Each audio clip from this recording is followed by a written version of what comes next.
Agenda setting today in the newsroom is a lot different than it was in the early 1990s, 80s, and before that.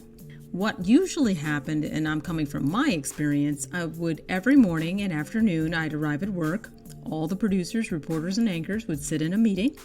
On a large board, the producers would write some of the big stories overnight and what was happening today. All these stories came from newspapers or announcements and letters or emails sent to what was called the news desk. Everyone in the meeting would discuss what they thought were the top stories of the day and why. They would take the list and discuss how they thought they should cover the stories based on what they believed, what people wanted to know or needed to know. So, if a snowstorm was on the way, a top story would probably be weather-related, and we'd have stories on how to prepare, to plan for live coverage when the storm hit.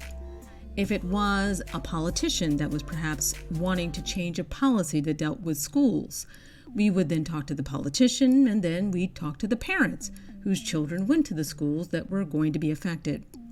The agenda was set by a group of people in a newsroom who were making their best guess on what people needed to know and wanted to know. So how does that differ from agenda setting done today?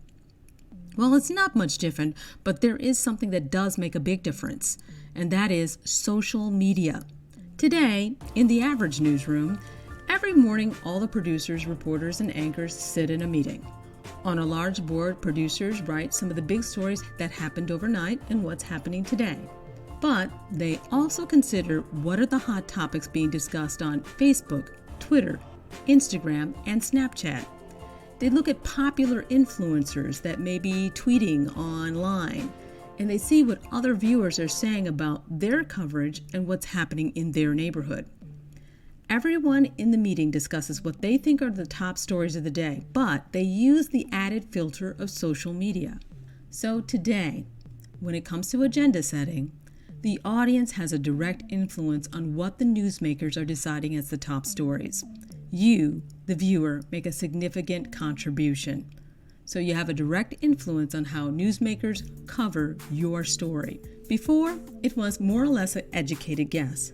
Today, it's more of a calculated guess based on what viewers are telling them directly on the internet.